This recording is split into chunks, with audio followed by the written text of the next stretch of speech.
foram algumas perguntas que eu preparei, tá? Vocês não precisam ler todas agora. Então eu vou, a partir de duas ou de duas perguntas, vou entrar no ponto que eu acho, vou tentar desenvolver um argumento que eu acho que vai ser importante e vai ser útil, tá? Então, assim, as duas primeiras perguntas, eu tento trazer o seguinte: olha, por que os países avançam, se desenvolvem? A gente vai ver que o desenvolvimento tem uma relação muito forte com a questão econômica, com a questão material, tá? A partir do momento da história da humanidade, o progresso material é muito mais rápido, tá? E quando a gente vai tentar entender por que o mundo avançou tanto nos últimos 200 anos, a gente vai ver que esse componente econômico material é fundamental. Só que a gente não pode parar nele, tá? Mas e daí? O que adianta? Qual é a relação que existe entre o avanço do crescimento e o avanço material e as outras dimensões da vida social? Então são essas questões, as duas primeiras, ligadas ao crescimento material, eu começo com elas, depois eu tento abrir um pouco essa questão, né, de como se relaciona a esfera econômica com as mudanças sociais, com a esfera política, principalmente para responder a seguinte questão. O desenvolvimento econômico, ele se dissemina, as pessoas se beneficiam dele, tá? Então essa seria a segunda parte. A terceira, eu venho um pouco para a questão dos países em desenvolvimento, tá? A história do desenvolvimento é uma história relativamente recente. Na década de 70 a gente encontrava muitos poucos casos de países em desenvolvimento que tinham conseguido dar um salto. Então a gente tenta tratar um pouquinho disso, entender por que o desenvolvimento é uma coisa não tão disseminada como poderia ser, e tentar situar um pouco o que mudou nos últimos tempos. E aí a gente passa por uma quarta questão importante, que está de fato relacionada ao resto também, que é tentar colocar a questão da pobreza, ligar a questão da pobreza com a questão do crescimento econômico, tá? Até mesmo fazer uma discussão que vai dar um embasamento para a discussão mais atenta que a Carla vai fazer hoje à tarde, que é sobre pobreza, tá? E nesse ínter a gente traz algumas coisas do Brasil. Então, assim, é isso que eu planejei, tá? Eu tive que deixar muita coisa de fora, mas eu acho que essa é a escolha que eu achei mais adequada para o limite de tempo que eu tenho, tá? Então vamos começar pelas... Faça por favor. Então, assim, as primeiras questões são as que eu coloquei para vocês, né? Por que o mundo do século XIX para cá viveu um processo tão forte de desenvolvimento econômico, tá? Então eu queria começar com essas perguntas, começando com a dimensão econômica e depois ampliando. Por favor. Então, eu tenho um certo viés de historiador. Eu não sou historiador, mas eu sempre gosto da parte de história, da economia, da política. Então, às vezes eu penso muito com a história. Por isso que eu fiz essa opção também, tá? Metodológica. Então, quando a gente olha para o mundo, tá? A gente pode ver claramente que é um corte. 1800 é um corte importante na história econômica do mundo, tá? Antes de 1800, o mundo, claro, teve eventos muito importantes, mas do ponto de vista do progresso material, né, que vai se refletir no padrão de vida das pessoas, no padrão de consumo das pessoas, as mudanças foram muito lentas, tá? Então, assim, se eu for tentar traçar o que avançou, o que o mundo cresceu até 1800, a gente viu que a taxa média de crescimento econômico foi muito baixa. A gente viveu alguns momentos importantes, mudanças relevantes. Por exemplo, no Império Romano foi um momento de prosperidade, teve alguns cortes na história da humanidade, como quando o homem fica mais fixo e desenvolve a cultura com a agricultura, a gente sente que são momentos muito importantes. Mas quando eu pego vários séculos, eu noto que o avanço material foi relativamente lento, tá? Então, assim, e principalmente porque uma variável que é muito importante na discussão do desenvolvimento, que é a questão da inovação, tá? O processo de inovação técnica foi muito lento. Surgiram algumas invenções importantes, formas diferentes de produzir, mas esse não era um processo contínuo, tá? Então a gente tem algumas inovações isoladas que foram importantes, mas elas ocorriam de tempos em tempos. E grande parte das inovações, por exemplo, que ocorrem na Idade Média, elas já eram, em parte, conhecidas desde a Antiguidade. Então, o que eu tento destacar nesse primeiro slide aqui é dizer, olha, durante muito tempo, as coisas ocorreram, mas o mundo avançou pouco materialmente. Isso vai mudar muito a partir de 1800. Tá? Então, a partir das transformações que ocorrem no mundo ocidental, nos séculos, né, que vão ter um papel bastante importante, como confluência do século XVIII, a gente vai ver que vai haver uma mudança radical nesse processo material. Tá? Então, assim, a partir de 1800, a gente vai ter um espaço concentrado de tempo, uma série de mudanças que vão modificar radicalmente a estrutura econômica, social dos países. Tá?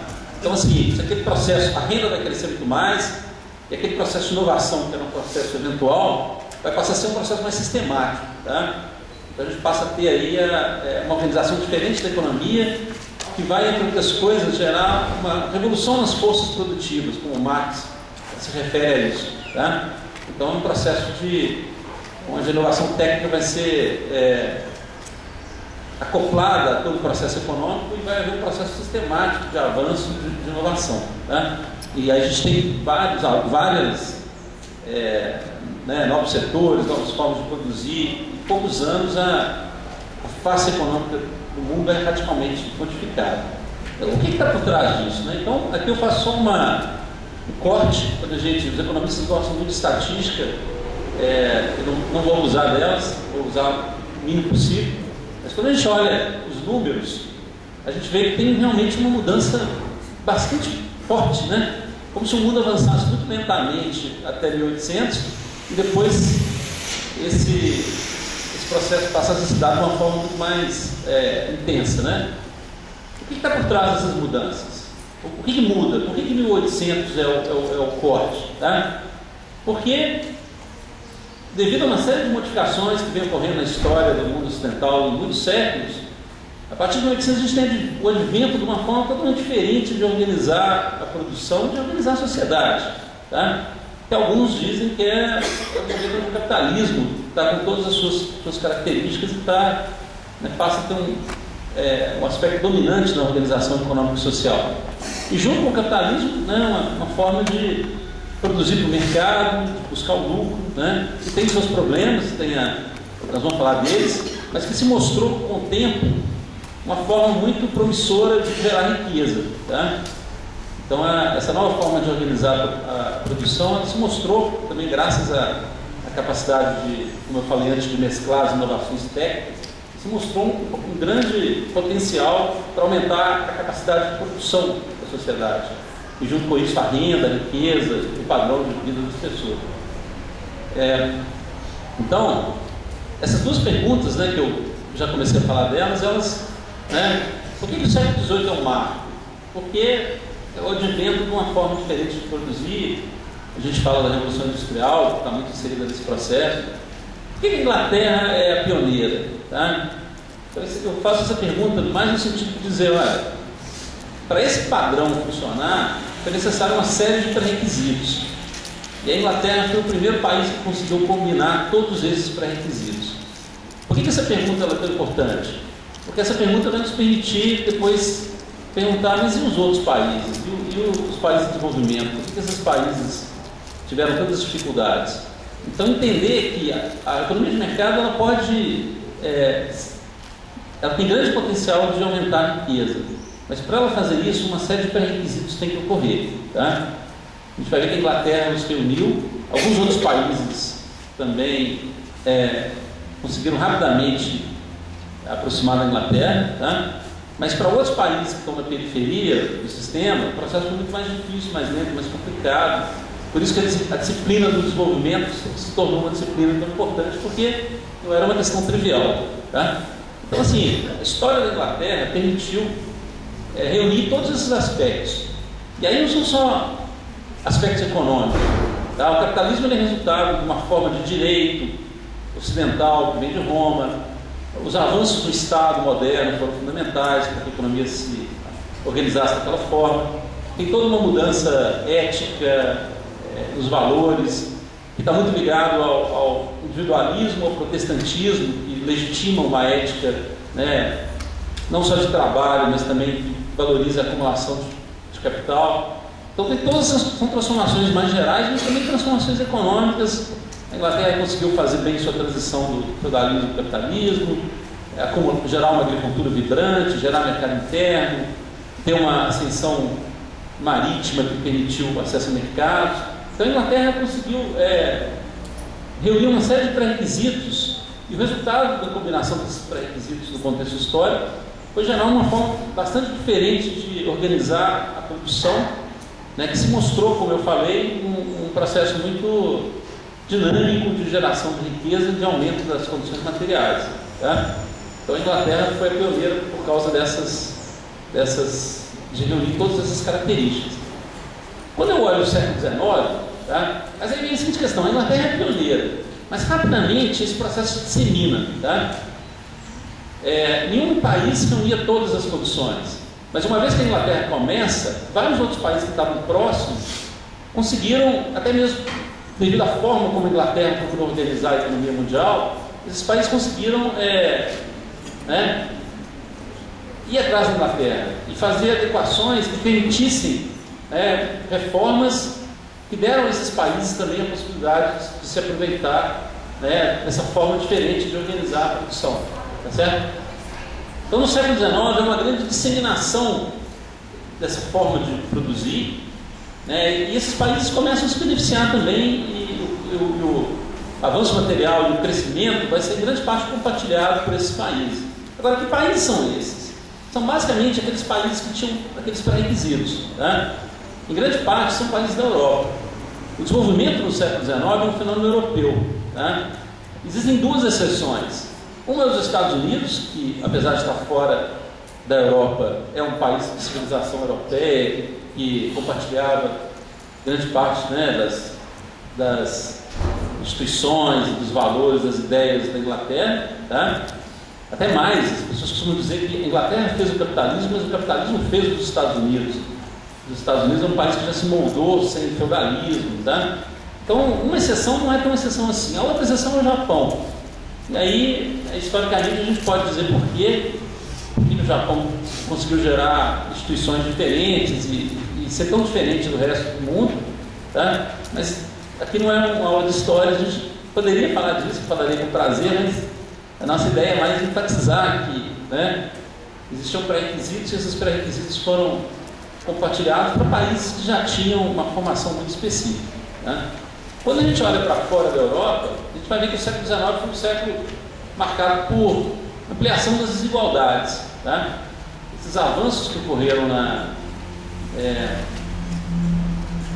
Europa deram aos países europeus grandes vantagens materiais, militares, e eles acabaram incorporando os países do resto do mundo de uma certa forma.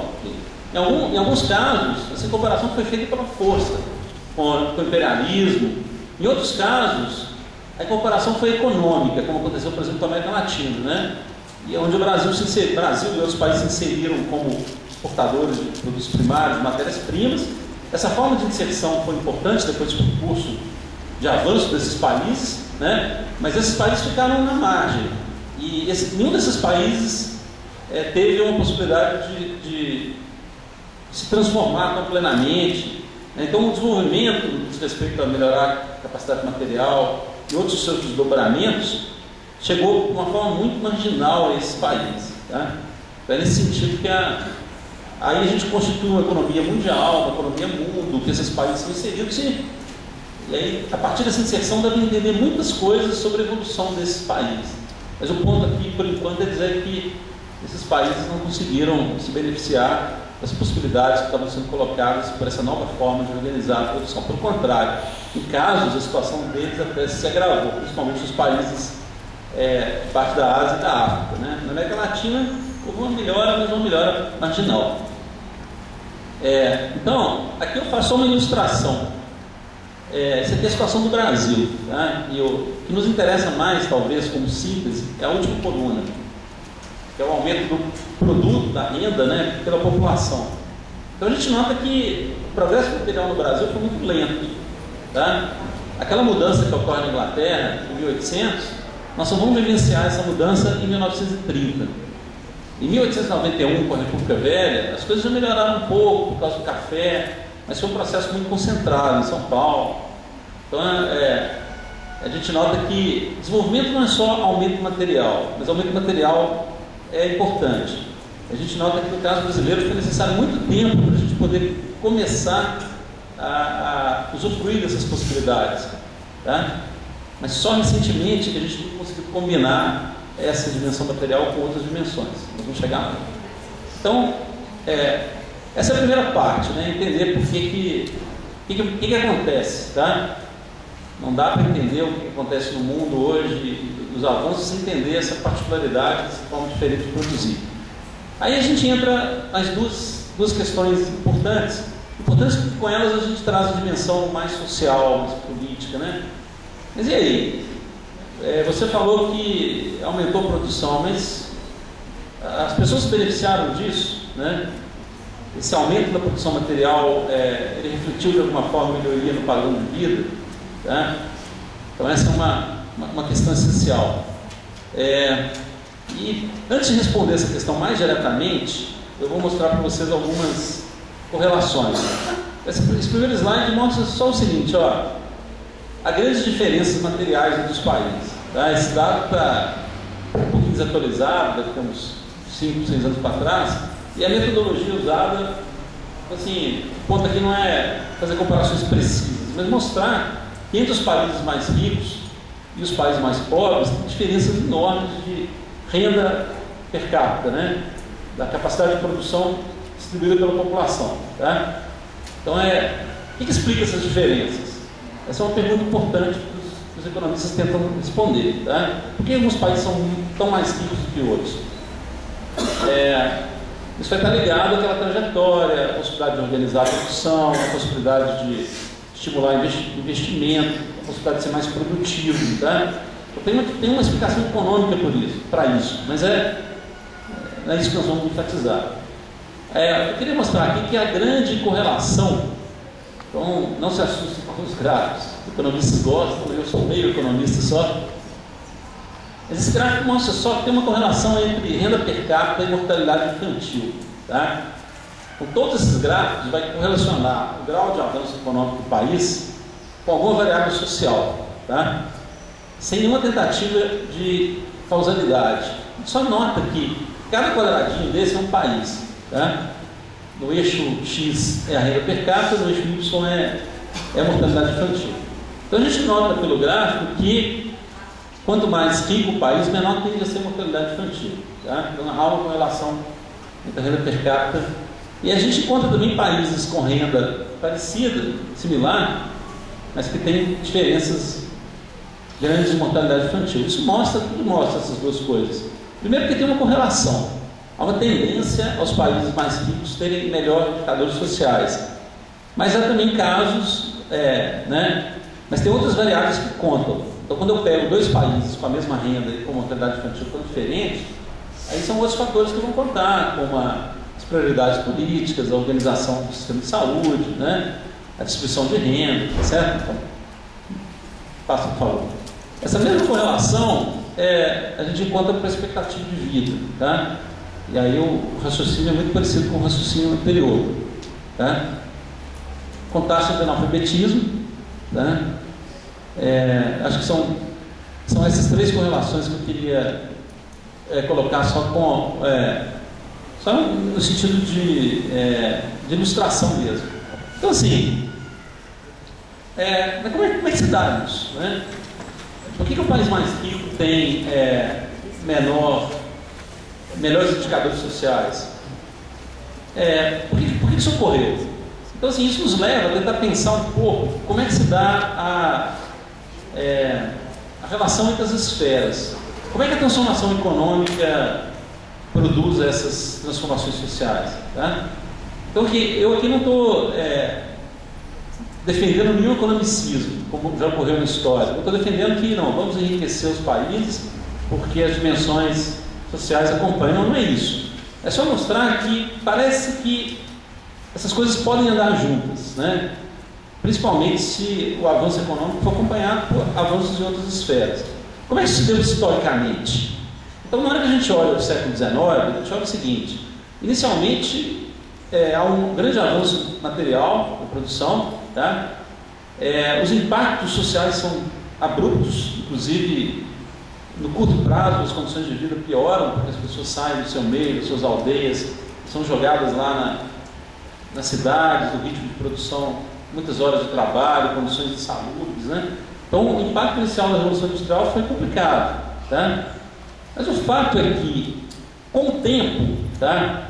seja porque o avanço material foi em parte compartilhado, porque a partir do momento que a gente consegue produzir as coisas mais, de forma mais simples, as forças produtivas aumentam, os custos de produção reduzem, a própria dinâmica econômica com a concorrência, a redução do custo, acaba fazendo com que esses bens sejam disponibilizados de uma forma mais ampliada para a população. Então, assim, o mecanismo econômico ele pode ajudar, tá? Porque, então, a gente olha no século XIX, e mesmo antes da organização, apesar desses impactos iniciais complicados, a gente nota que a dieta da população começa a melhorar. Começa a melhorar porque as pessoas têm acesso a mais coisas, né? Até mesmo porque o processo econômico, ao demandar trabalhadores, acaba fazendo com que os salários, embora eram baixos, eles tendam a ter também uma certa melhoria, tá? Então, assim, a situação já começa a melhorar um pouco porque os avanços econômicos eles ajudam. O Adam Smith, que é considerado o pai da economia, ele falava o seguinte: olha, um trabalhador inglês vive muito melhor do que um príncipe africano. Ele estava querendo dizer que quando a gente revoluciona a forma de produzir, algumas coisas acabam sendo, apesar da desigualdade grande, algumas coisas são disponibilizadas para as pessoas, tá? Então, na hora que a gente visita os castelos na Europa, a gente vê como viviam os reis até o século XVIII, a gente fica, com condições horríveis, sem conforto, não tinha banheiro. Então, assim, o avanço material, ele acaba permitindo ganhos, tá? Então, isso, em parte, ajuda a explicar algumas melhorias. Mas, além disso, talvez mais importante do que isso, é porque o processo de transformação econômica, ao gerar algumas transformações, ao gerar uma classe trabalhadora, ao gerar uma classe média, a gerar uma mobilização política, a gente vai ver que o século XIX não vai ser só um século de mudança econômica, com tudo mais ficando constante, tá? Há um forte processo de transformação social que vai culminar na organização, né? Se você industrializa rápido, a classe trabalhadora cresce muito, tá? E essa classe começa a se organizar, começa a demandar, né? E, além disso, tem aquelas transformações que geraram o capitalismo, elas pressionam por outras coisas também. O capitalismo é fruto de uma sociedade específica. Essa sociedade, por exemplo, valoriza alguns traços de igualdade formal. Então, da mesma forma que o individualismo está no DNA do mundo moderno, a democracia está também, tá? A gente tem a Revolução Francesa, que fala que os governos têm que se eleger, têm que dever alguma coisa ao povo, a ideia de nação, e fala também que os homens são iguais perante, pelo menos perante a lei, né? Os direitos dos cidadãos. Então, assim, a democracia está no DNA dessa sociedade moderna. Então, a partir do momento que as classes se organizam, que as transformações econômicas ocorrem, as pressões em direção à democracia também vão ser significativas. Então, começa a haver uma modificação social e política que passam a acompanhar essa modificação econômica, tá? Então, é nesse sentido que a gente que os avanços vão se espalhar. Não dá para a gente achar que o avanço dos trabalhadores vivem no século XIX é só decorrência das mudanças produtivas. Elas ajudaram, mas os trabalhadores se organizam, né? Eles passam a ter direito a voto, tá? Depois da Primeira Guerra Mundial, eles fazem mais parte ainda da vida nacional, porque eles participaram do esforço. E depois da Primeira Guerra Mundial, o mundo começa, até mesmo com o resultado da Revolução Russa, o mundo começa a ter uma grande dificuldade, que é como conciliar uma organização econômica do mercado com uma participação democrática, onde as pessoas têm direito a participar, sem que isso solape as bases do funcionamento da economia capitalista. Esse é um dos grandes desafios das elites no início do século XX, tá? Como conciliar a democracia e o capitalismo?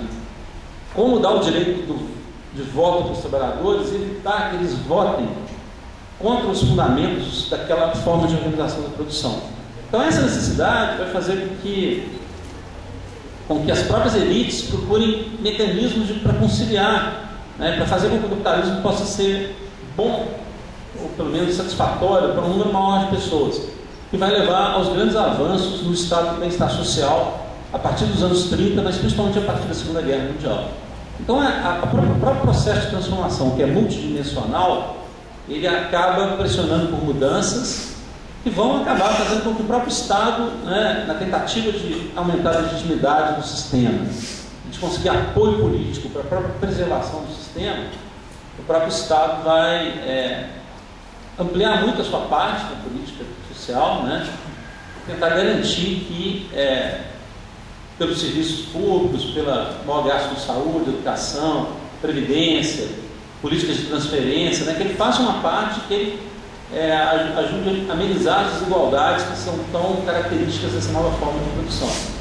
Tá? Então, nesse sistema, os próprios avanços que ocorrem nos países desenvolvidos, no sentido de o Estado ampliar a sua parte, estão muito inseridos em todo esse processo de transformação que eu descrevi aqui, ajudando, em grande parte, a explicar por que esse sistema trouxe benefícios que foram compartilhados por um número grande de pessoas, né?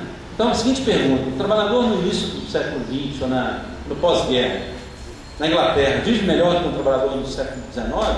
Vive muito melhor. Por quê? Por causa dos avanços materiais. A gente pode até questionar que a sociedade ficou muito frenética, né?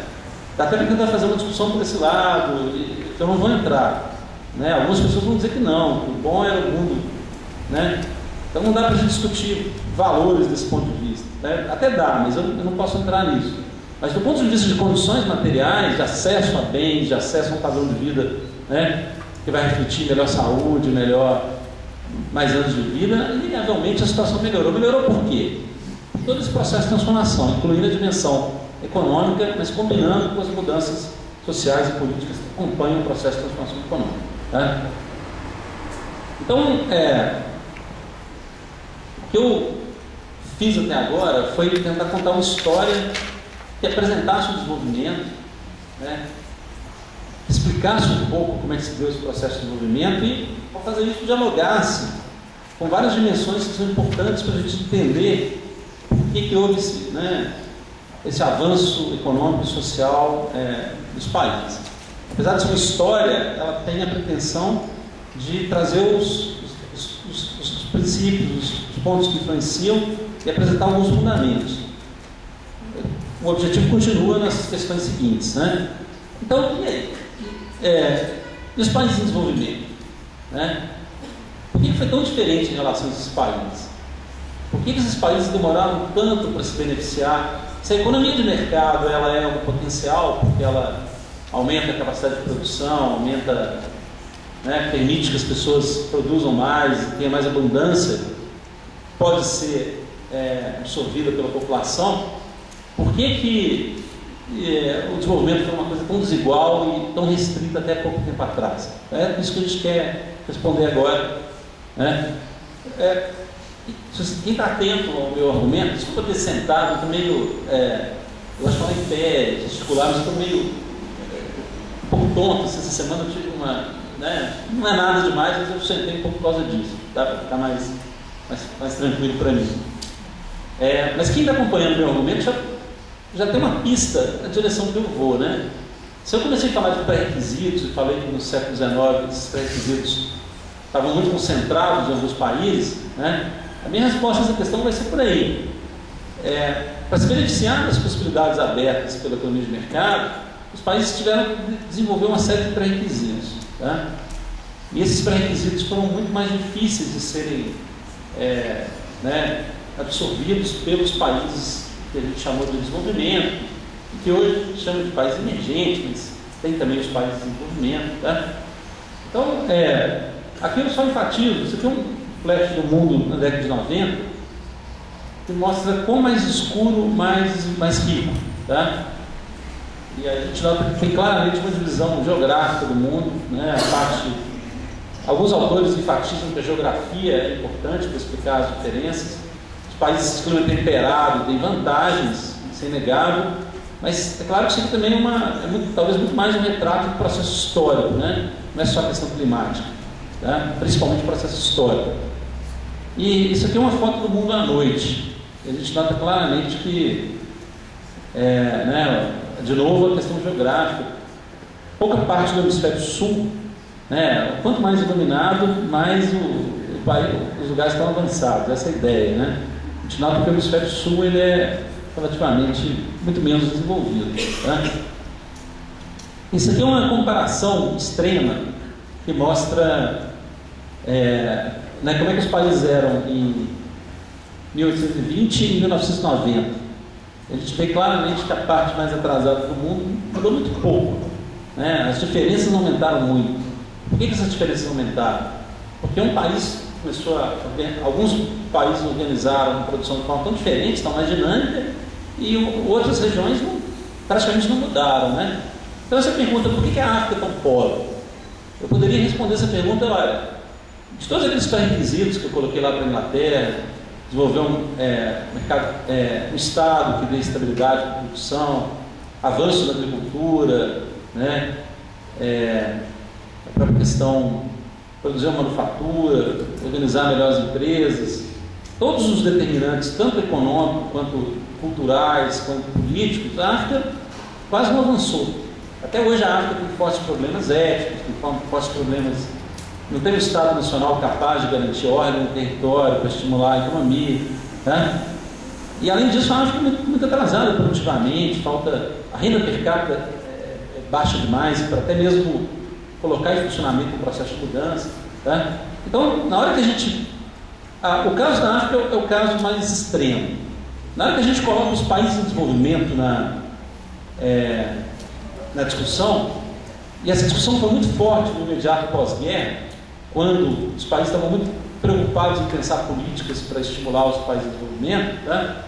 Na hora que a gente coloca os países em desenvolvimento, a gente pergunta por que esses países precisavam para avançar. Tá? Quando eu olho para o Brasil na década de 50 e 60, para a Argentina, para a Colômbia, para a Turquia, Tailândia, né, mesmo os mais atrasados, para esses países aproveitarem das possibilidades abertas pela economia de mercado, eles precisariam desenvolver uma série de infraestrutura, de pré-requisitos. E esses pré-requisitos eram, né, infraestrutura, ter um sistema financeiro, né,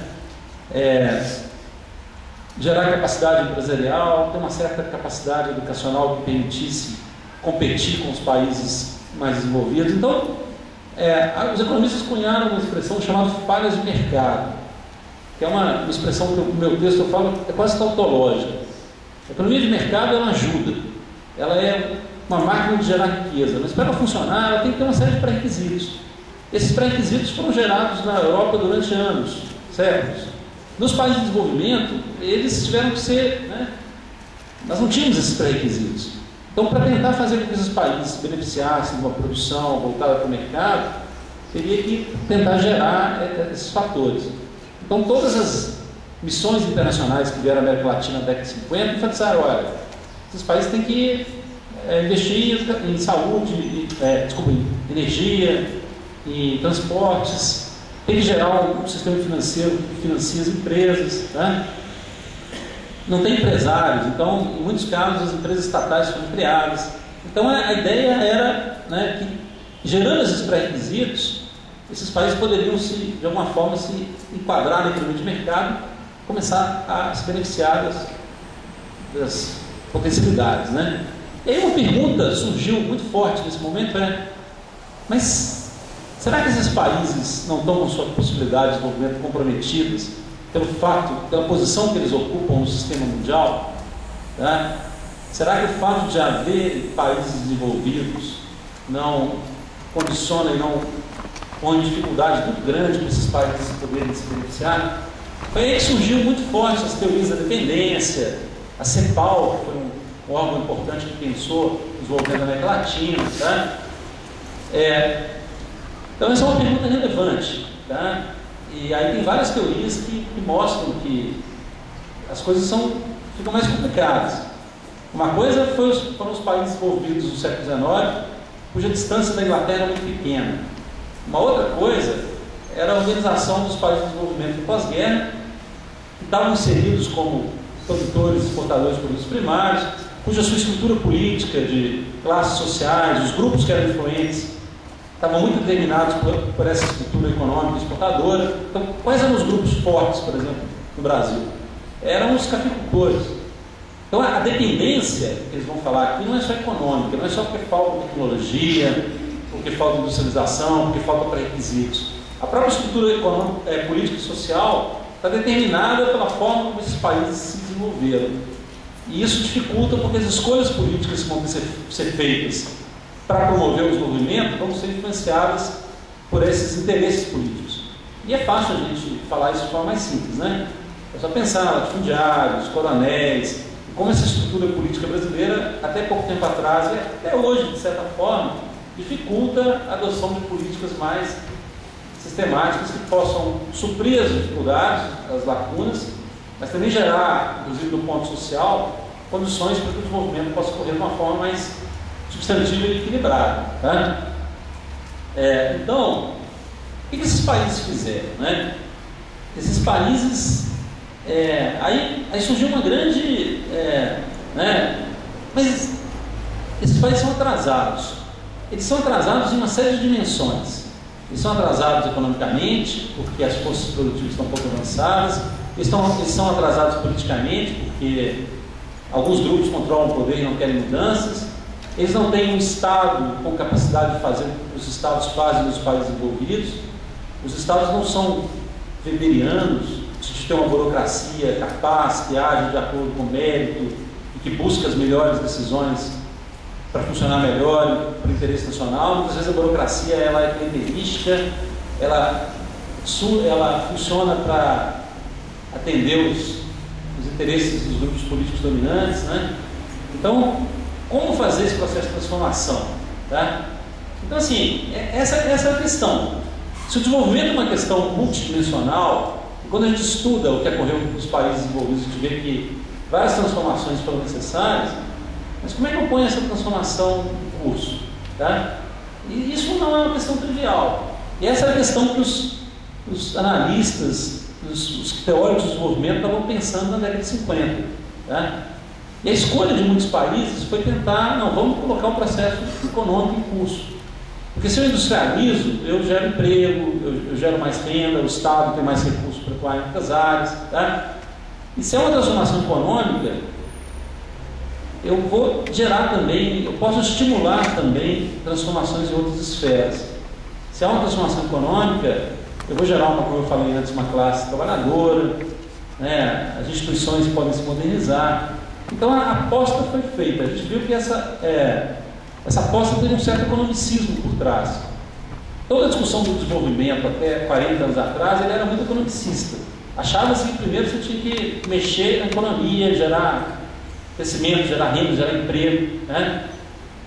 E o que se viu, em grande parte, foi que em muitos países houve transformações econômicas, mas as transformações nas outras esferas foram muito mais lentas.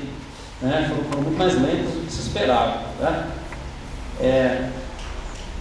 Em parte, né, isso claro que o ponto positivo disso é que isso gerou revisões e se amadureceu muito sobre como promover o desenvolvimento.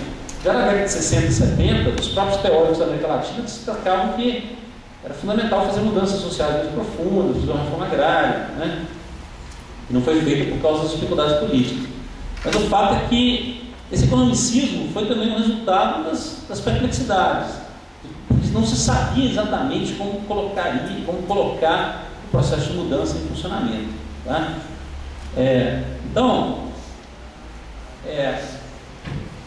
Mas aí vem uma questão, aí eu quero aproveitar esse momento para dizer o seguinte, olha, existe uma dimensão econômica do subdesenvolvimento, tá? Que eu enfatizei antes, que está ligada à baixa renda per capita, ao atraso das forças produtivas, à falta de elementos básicos para que a economia de mercado possa funcionar e gerar inovação, gerar aumento do produto, do emprego. Mas na hora que a gente vai tentar entender as dificuldades que esses países enfrentaram, e até mesmo entender por que as estratégias econômicas não foram capazes de produzir resultados mais substantivos, a gente chega num ponto essencial, que é o seguinte, olha, o subdesenvolvimento tem várias dimensões. Uma é econômica, né? Mas uma outra dimensão importante é a dimensão institucional. E um dos aspectos da dimensão institucional é a questão estatal. Né? O Estado é a outra face da economia de mercado. Em nenhum lugar no mundo, o mercado, a produção, os investimentos vão prosperar se você não tiver um Estado com capacidade de fazer suas funções. Tá? Estado que garanta estabilidade, que possa prover os bens públicos de saúde, educação, infraestrutura. E a gente vai ver que uma grande dificuldade que os países de desenvolvimento encontraram é que eles precisavam de um Estado desempenhar suas funções. Como eles eram mais atrasados, seria bom que o Estado fizesse mais do que o Estado fez no caso dos países desenvolvidos, só que esses países tinham grandes problemas de falta de capacidade estatal, né? A modernização é um processo, como eu falei, multidimensional. E esses países estavam tentando crescer economicamente, sendo que faltava, eles tinham também que modernizar do ponto de vista da capacidade estatal, né? Então, essa vai ser uma dificuldade.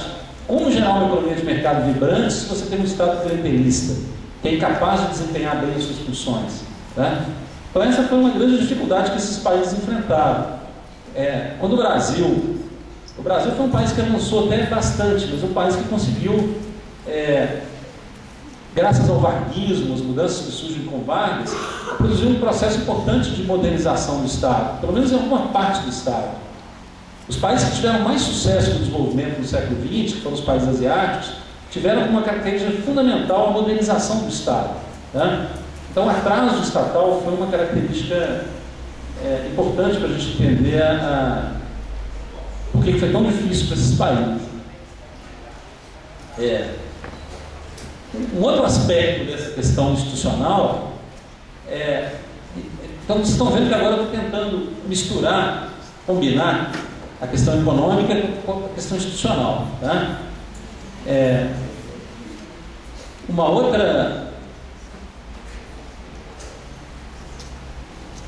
outro aspecto importante para uma economia de mercado funcionar, você tem que ter as instituições certas, né? O que eu estou chamando de instituições? Você tem que ter as regras do jogo favoráveis para o investimento, para estimular a atividade econômica. Esse foi um processo difícil de ser gerado no mundo desenvolvido, tá?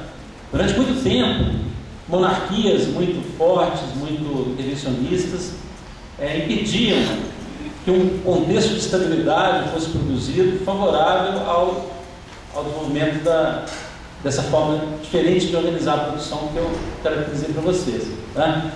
Então, por exemplo, na Inglaterra foi muito importante o momento em que o parlamento se revolta contra as monarquias. Foram as revoluções na Inglaterra no século XVII. A partir desse momento, que o parlamento vence a disputa com a monarquia, a Inglaterra institui uma divisão de poderes entre o parlamento, entre o judiciário e entre o rei, que gera um certo equilíbrio. A partir desse momento, as regras não podem ser mais mudadas de uma hora para outra, tá? Então, essa experiência histórica ilustra um ponto bastante importante também, que é o fato de que eu preciso de instituições favoráveis. Sem um contexto institucional favorável, aquela economia que depende do mercado, que depende do lucro, não vai ser estimulada, né? Quando a gente olha para os países de desenvolvimento, a gente olha que voltou. Pode passar. Isso eu procuro destacar aqui, tá? Quando eu olho para os países de desenvolvimento, eu vejo que essas instituições que garantam estabilidade, que garantam boas regras do jogo, é algo que está longe de estar bem constituído, tá? Então, por exemplo, alguns autores que querem explicar por que o desenvolvimento econômico foi uma parte foi tão pouco disseminado para o resto do mundo, eles falam o seguinte: olha, até a década de 70, poucos países tinham instituições capitalistas, tá? Tinham organizações baseadas no mercado que garantissem as regras do jogo, tá? Que regras são essas? Que instituições são essas? Instituições são essas que permitem haver uma economia mais estável, regrada, que estimule a produção, o investimento, os empregos. Então, tem uma série de instituições que ajudam, né? Países que têm um judiciário que é independente, que vai decidir sempre de acordo com a lei, né? Países que têm divisões de poderes. Se você é um empresário, dificilmente você vai fazer um investimento num país em que amanhã o presidente pode mudar tudo, tá? Então, o avanço institucional tá? Agências reguladoras, judiciário, divisão de poder, divisão dos poderes, é também uma dimensão muito importante para gerar um contexto mais favorável ao avanço econômico. Tá? Então, a gente vai ver que os países tiveram muita dificuldade também ao avançar nessas instituições. E, finalmente, um terceiro elemento importante sobre a questão dos elementos que afetam o desenvolvimento é a questão cultural, a questão dos valores. Tá? Então, vários trabalhos mostram que onde você tem, em regiões ou países onde você tem pessoas que se preocupam com as questões públicas, né? Pessoas que se envolvem nas questões comunitárias e que monitoram, por exemplo, as decisões públicas do governo, onde esse processo de monitoramento ocorre, o desenvolvimento institucional tende a ser melhor, tá? As políticas públicas tendem a ser melhores, mas também o avanço econômico tende a ser maior. Tá? Então, um autor muito interessante, chamado Kuchma, estudou a Itália, tentou explicar as diferenças do norte e do sul da Itália. Né? Até eu não vou falar muito aqui, porque a gente tem especialistas na Itália aqui, na organização do seminário. Também eu não vou poder falar com muito detalhe, mas só estou querendo trazer o argumento do Kuchma. Ele fala que, além de várias outras questões que podem influenciar, tem um aspecto muito importante. Né? Ele nota que tem grandes diferenças na Itália em relação a como as pessoas se interagem, né? E como as pessoas veem a questão pública. Então ele nota, por exemplo, que no norte as associações são muito maiores do que no sul. Então ele usa esse argumento para dizer que, que tem um elemento que vai influenciar o desenvolvimento que está ligado à questão dos valores. Tá? A questão de como as pessoas veem os outros indivíduos, como as pessoas interagem ou não, aonde a interação favorece a formação de cooperação de associações, a confiança tende a ser maior. E onde a confiança tende a ser maior, os empreendimentos econômicos prosperam mais facilmente. Então essa ideia que vai ser chamada por alguns cientistas políticos e economistas de capital social, tá? Capital social seria um componente importante da sociedade, invisível, mas presente em toda a sociedade, mas que vai ter uma grande capacidade de influenciar o desenvolvimento econômico. Tá? Então, aí entra uma outra questão. Então, se esses valores são importantes, se onde eu tenho valores favoráveis à cooperação, a prosperidade maior, se o Putin achou que os valores talvez sejam a principal variável para explicar as diferenças, como é que eu produzo esses valores? Né? Então, essas são as questões. Né? Tá? Como é que sociedades onde os valores não são tão favoráveis ao desenvolvimento, como é que eu mudo essas sociedades? Então, vocês podem notar aqui que eu estou de novo dialogando com aquela questão que o desenvolvimento é um processo multidimensional. Tá? Tem um aspecto econômico, tem um aspecto institucional, político, estatal, mas tem também um aspecto cultural, valorativo, tá? E essas coisas influem. Como é que essas dimensões se relacionam uma com as outras? Entender como a economia interage com a cultura, ou com a dimensão institucional, é muito difícil apontar implicações diretas, tá? A gente vê que valores melhores favorecem o desempenho econômico. Mas a própria transformação econômica pode ajudar a produção desses valores. Onde é um processo de transformação econômica, onde forma uma classe trabalhadora, forma uma classe média, tá? Eu começo a gerar também mudanças culturais que tendem a ser favoráveis tanto ao florescimento da economia de mercado, quanto à democracia. Da mesma forma, mudanças institucionais que levem a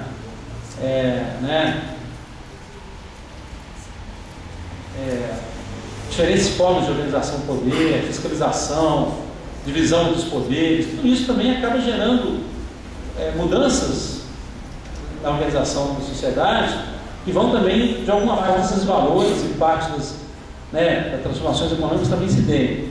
Então aqui eu só queria destacar que na hora que a gente vai pensar o desenvolvimento, a gente tem que olhar que tem várias dimensões importantes envolvidas. Tá? Entender que mexer nessas dimensões, né, que se eu quero produzir mudanças importantes de transformação, eu posso tentar atuar em todas essas dimensões, tá? E não achar que primeiro produzir uma transformação econômica para produzir transformações nas outras dimensões. Então o desenvolvimento é um aspecto multidimensional, tá? Onde todos esses fatores são importantes. Essa discussão centrada, por exemplo, em valores e capital social, ela é riquíssima quando a gente vai tentar pensar, por exemplo, no movimento local, pensar políticas para estimular o desenvolvimento em alguns municípios. E aí muitas ações interessantes passam por tentar organizar as comunidades, fazer as comunidades preocuparem mais com as questões públicas, porque isso vai ser fundamental não só para o bom desempenho público, mas para gerar um tipo de interação que se mostra muito favorável também para disseminação e avanço das atividades econômicas. Tá? Então, isso é um conceito riquíssimo. Quando a gente vai discutir também a economia solidária, vai discutir o papel das associações de bairros, de desenvolvimento, essa ideia aqui da importância da mobilização, né, para o desenvolvimento, ela é essencial e ela pode, portanto, contribuir para que também o avanço econômico ocorra. Então, eu chego aqui na minha penúltima questão, né? Então,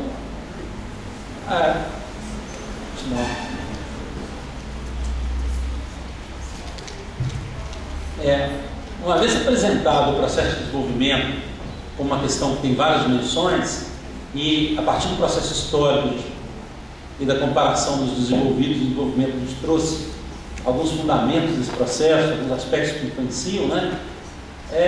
Vou tentar trazer uma questão que é mais palpável. Como é que o crescimento está muito ligado àquela segunda questão que eu fiz para vocês, né? O avanço material ele é espalhado, ele é disseminado, né? Como é que se relaciona a questão do crescimento econômico com as variáveis mais sociais, com a distribuição de renda e com a pobreza? Então, por favor. Então, assim, voltando àquela reflexão que foi feita no momento que a discussão do desenvolvimento estava em primeiro plano, tá? Na hora que tentava se olhar para os países em desenvolvimento, a gente notava que tinha uma armadilha da pobreza, tá? Esses países eram muito pobres, tinham renda muito pequena, tá? Tudo que eles ganhavam eles consumiam. Então faltavam recursos para uma variável que é essencial no processo econômico, que é o investimento, tá? O que é o investimento? O investimento é eu usar parte dos recursos da minha sociedade para aumentar a minha capacidade futura de produção. Montar uma fábrica, montar uma hidrelétrica, tá? No futuro, eu ter uma hidrelétrica, ou ter uma fábrica, vai permitir que aquela comunidade produza mais. Pensa bem em uma família que vive da agricultura, tá? Se essa família produz todo ano uma quantidade, mas consome toda essa quantidade todo ano, ela vai ficar naquela mesma situação. Se ela consegue em um ano consumir menos, usar parte do que ela ganha para comprar um arado, para investir em irrigação, no futuro ela vai possivelmente produzir mais, né? Melhorar a sua situação. Essa mesma analogia vale para o país, tá? Então investir é importante. Toda a discussão econômica do desenvolvimento fala que é um estágio onde a sociedade consegue investir uma quantidade maior, que foi feito, por exemplo, na Revolução Industrial, que o país começa a avançar de forma mais rápida, tá? E aí todo aquele processo, aquela máquina de transformação, onde a inovação é também estimulada, começa a entrar em funcionamento, tá? Então quando o país é muito pobre, não, pode recuar um pouco. Quando ele é muito pobre, ele fica preso nessa armadilha da pobreza. É o ponto que eu insisti com vocês antes. Como que eu acabo com essa armadilha da pobreza? E essa armadilha da pobreza tem duas dimensões. A dimensão econômica, que está em cima, mas a dimensão também mais, né, sei lá, vou chamar aqui de social. Se as pessoas são pobres, elas não conseguem tocar em algumas variáveis que são fundamentais, não só para ela viver melhor, mas também para que ela possa contribuir mais com o processo produtivo e ajudar a aumentar a renda da sociedade, tá? Então, como quebrar esta armadilha, tá? Então, historicamente, a solução que os países tentaram encontrar foi tentar, pode passar mais, foi tentar atuar na dimensão econômica. Então, vamos tentar Não que a questão social não seja importante, mas vamos... Por exemplo, é interessante porque eu comecei a montar esse curso. A primeira vez que eu comecei a estudar mais isso foi uma chance que eu tive pela PUC de dar um curso em Moçambique. Assim, não adianta. Como é que você vai transformar a sua vida em Moçambique? Moçambique é um país que tem uma renda per capita baixíssima, onde 60% da população não tem emprego informal, fica na rua vendendo fruta, né?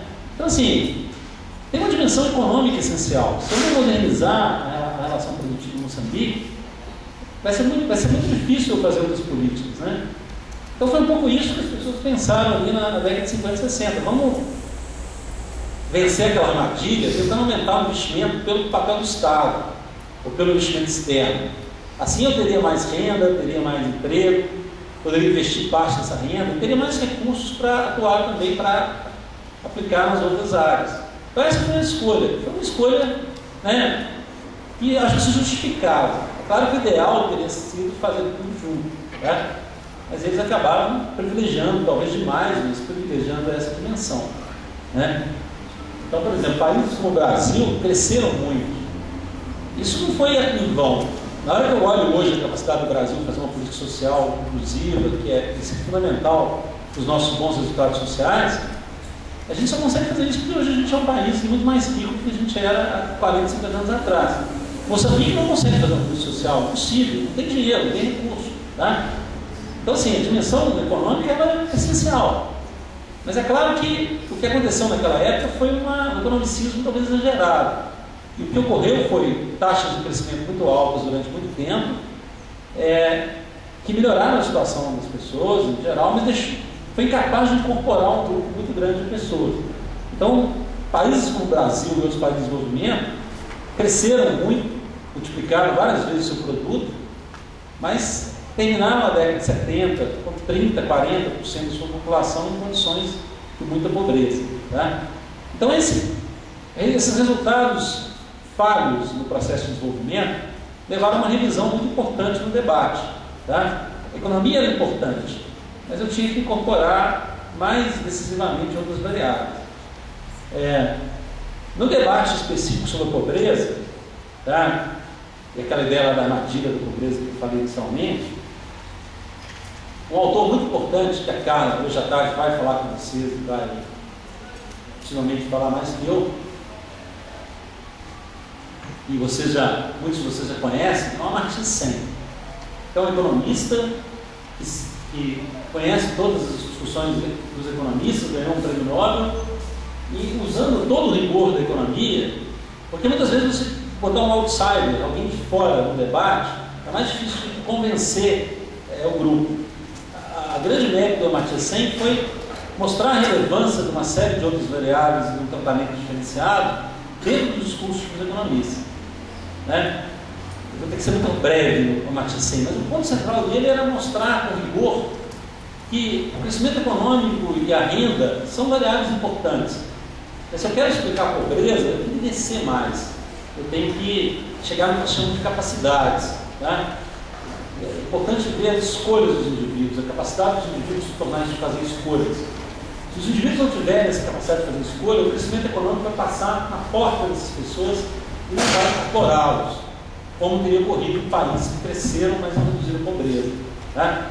Então, o grande mérito do Sen foi fazer um trabalho muito sistemático, fundado em estatísticas, mostrando que, inclusive com comparações internacionais, mostrando que as regiões que têm melhores resultados na redução da pobreza não são aquelas que crescem mais. O crescimento ajuda, né? Mas aonde as pessoas podem fazer escolhas, e essas escolhas estão ligadas a acesso à educação, saúde, ao acesso aos serviços públicos. Uma outra dimensão muito importante é a questão da vulnerabilidade, onde as pessoas sentem-se mais seguras, têm acesso a seguro e a crédito. Essas pessoas tomam decisões que são essenciais para a sua chance de deixar a pobreza. Se elas não tiverem acesso a essas dimensões, o crescimento não vai tocar nessas pessoas. Então, o grande mérito do Sen é colocar isso em primeiro plano, tá? Com comparações internacionais, com estudos estatísticos rigorosos, tá? E aí ele começa a mostrar que é como se eu voltasse naquela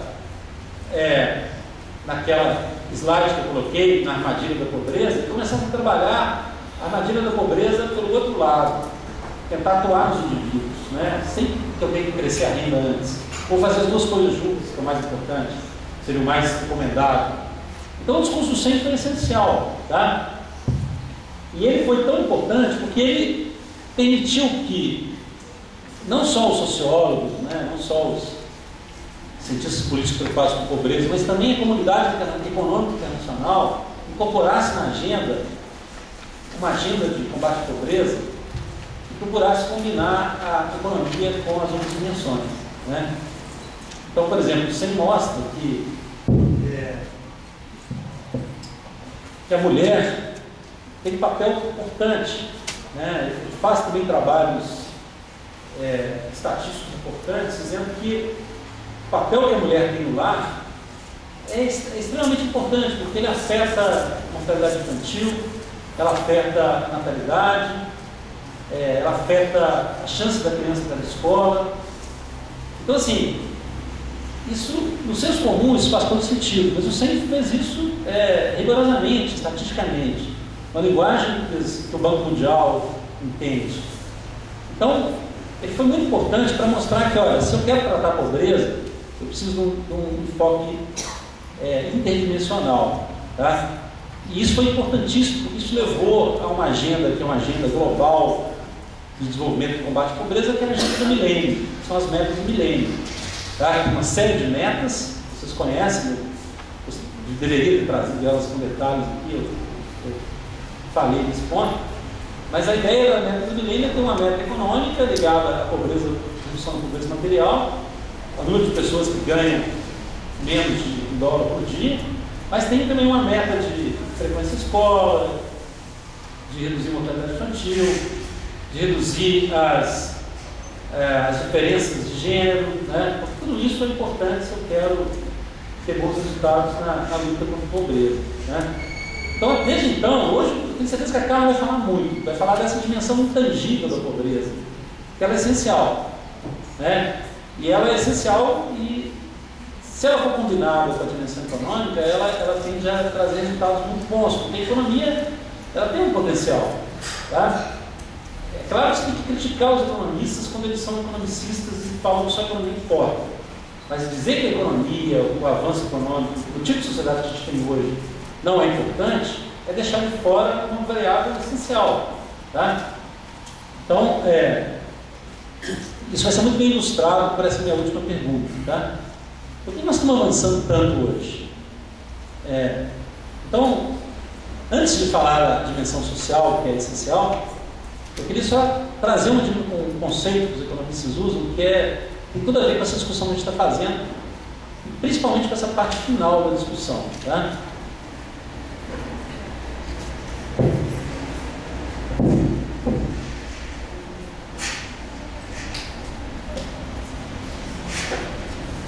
O que é crescimento propósito? Parece uma coisa complicada, mas não é. Assim, você pode ter dois tipos de crescimento econômico. Um pode afetar muito, incorporar a população e melhorar os indicadores sociais, e o outro pode passar a margem. Tá? Vocês já perceberam que, se eu incorporo os pontos que o Sen disse, né, falou, se o crescimento é junto com a ideia das capacidades, melhor a escolha dos indivíduos, melhor a chance dos indivíduos ter o mínimo, trabalha aquela dimensão intangível da pobreza, tá? Oferece saúde, educação, seguro, crédito, o crescimento pode incorporar essas pessoas. Então a ideia de crescimento pro-pobre é exatamente isso, é o fato de que quando a desigualdade é menor, quando as chances são mais compartilhadas, o processo econômico pode ter um efeito muito mais favorável, tá? Então, foi isso que passou a ocorrer no Brasil nos últimos 20, 15 anos, sei lá, né? Então, essa taxa de pobreza, passa a reduzir muito, né? Isso está muito ligado à redução da desigualdade econômica, de renda. Nós geramos, pelas nossas características, por uma série de erros, mas também pelas características do nosso desenvolvimento, uma das piores desigualdades de renda do mundo, mas felizmente isso tem caído muito nos últimos anos. Tá? O que explica? Você tem um dado desculpa, está faltando o tipo. O triangulinho é a redução da pobreza, a bolinha é a redução da extrema pobreza. Tá? A gente vê que a partir de 2002, essas duas coisas têm caído muito, e esse tem sido a principal transformação econômica e social nossa nos últimos anos, que vai levar à incorporação de uma classe produtiva, né, a democratização das possibilidades de consumo, que tem transformações em várias dimensões fundamentais. Não só a questão econômica, que é essencial, a infraestrutura, que a gente vê que tem um impacto enorme, as cidades precisando responder aos desafios e falhando a responder esses desafios, né? Então, mas é um processo positivo no sentido que as pessoas estão sendo incorporadas, né? Mas tem também mudanças valorativas, sociais, bastante profundas que a gente precisa estudar. O que essa nova classe média tem que possibilitar, né? Então, pode passar. Então, assim, por que a desigualdade tem caído no Brasil tão rápido? E, de novo, né, sem querer ser repetitivo, a gente vai ver que tem, claro, uma dimensão muito importante da política social, que depois da Constituição ela melhora muito, e esse é um grande avanço que nós tivemos, né? Mas a dimensão econômica também contribui, tá? Então, quando eu vou tentar explicar por que a gente está tirando tantos pobres da situação de pobreza, por que a renda dos pobres está crescendo muito mais rápido que a renda dos não pobres, tá? Eu vou ver que tem o mercado de trabalho contribui para isso, tá? A desigualdade cai no Brasil, em grande parte por causa da melhoria da renda do trabalho. Vou fechar a porta ali, pedir para acabando. Então, a desigualdade no Brasil é muito grande, muito alta, por causa da escolaridade. A nossa escolaridade é muito mal distribuída, né? Frutos dos erros do passado, da pouca atenção dada a essa variável. Isso está melhorando, devagarinho, tá?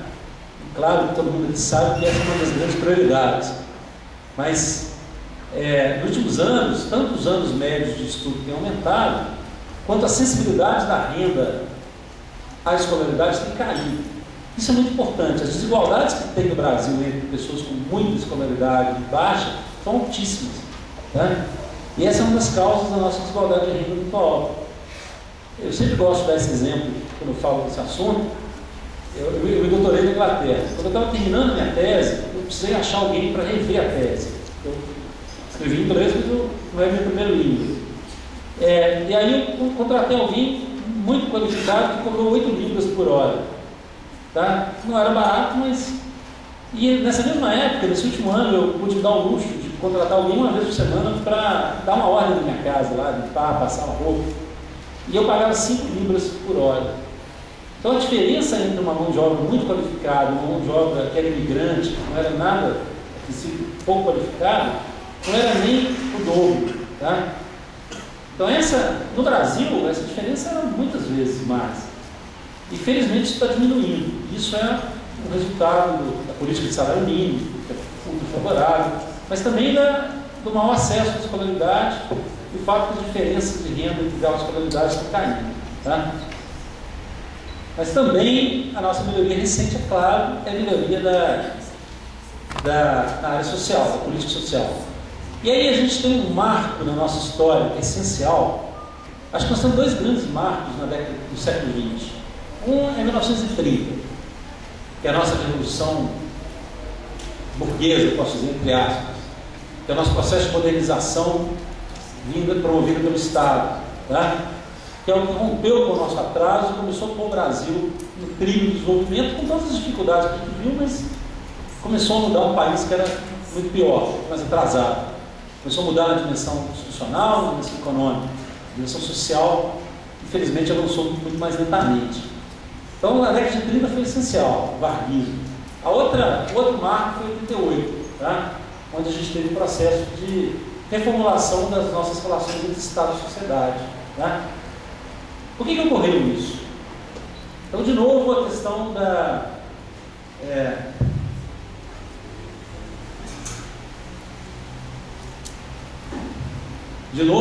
das dimensões do desenvolvimento. Por que o Brasil gerou condições de fazer uma Constituição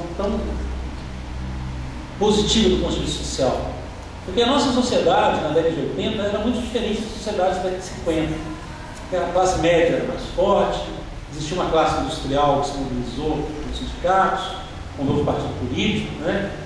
Porque, claro, houve avanços de segmentos como a igreja. Então, no momento de crise econômica, no momento de impasse de transição política, com a falha do projeto militar, nós conseguimos fazer uma Constituição que eu não conheço, talvez tenha sido a mais avançada no mundo do desenvolvimento. E essa Constituição foi essencial para a gente redesenhar as nossas relações sociais. Tá? Então, nesse momento, pode passar?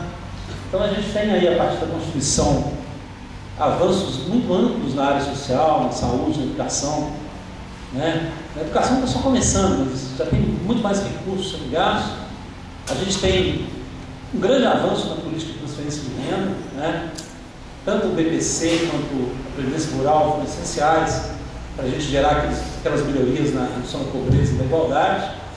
E o país hoje é um país diferente em muitos sentidos, né? Até mesmo na mobilização social, na cobrança, no papel da imprensa, no processo político, né? Claro que a gente tem ainda muitos problemas, né? Mas nós somos níveis distantes hoje do que a gente estava 15, 20 anos atrás, nas próprias discussões que marcam o país, né? Então, na hora que eu só queria destacar esse avanço, eu vou finalizar. Então, por exemplo, nós temos uma política muito positiva que é o Bolsa Família, né? E nós temos que continuar discutindo como a gente pode avançar nela. Os méritos do Bolsa Família são enormes. É um programa barato, extremamente bem focado, tem uma série de impactos positivos sobre a dieta, sobre a frequência em escola, tá? Tem impactos de fortalecer a mulher, fortalecer as decisões da família, né? Mas os nossos programas sociais, transferência de renda aqui que eu vou... Tem outros programas que talvez tenham um impacto ainda maior sobre isso. São programas que transferem mais renda, né?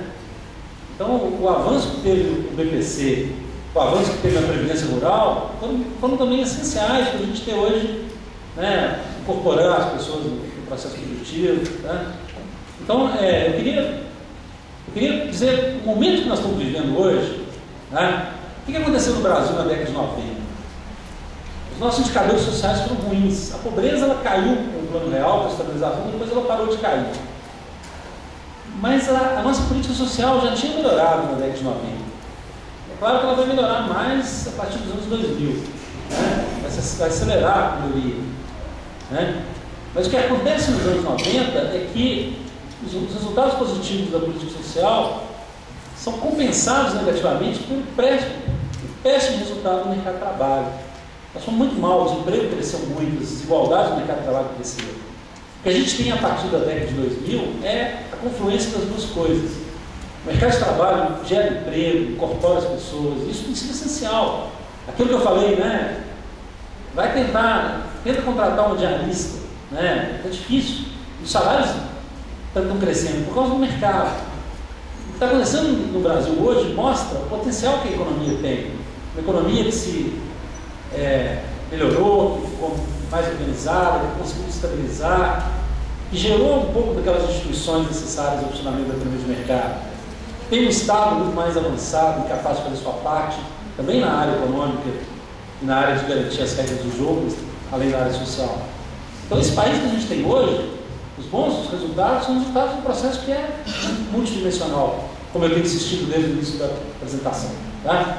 Entender os nossos desafios hoje é entender por que nós estamos avançando tanto nos últimos anos, entender os fatores importantes que a economia precisa ter para avançar. Por isso que o governo está tão preocupado com a questão fiscal, a questão de ter que aumentar o ajuste na conta pública.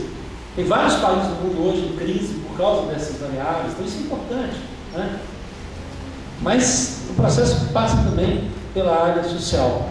E aí os nossos desafios de continuar avançando nas políticas sociais, inclusive os vários desafios que o Bolsa Família foi um grande avanço. E agora? Qual é o próximo passo? Né? Então, essas questões têm que estar centrais na agenda, conciliando as dimensões, para que a gente consolide esses avanços tão importantes que foram consolidados e que o país continue avançando. Tá? Então eu tinha até pensado em falar um pouquinho mais do Bolsa Família, mas eu tenho certeza que ele vai ser muito falado hoje pela cara.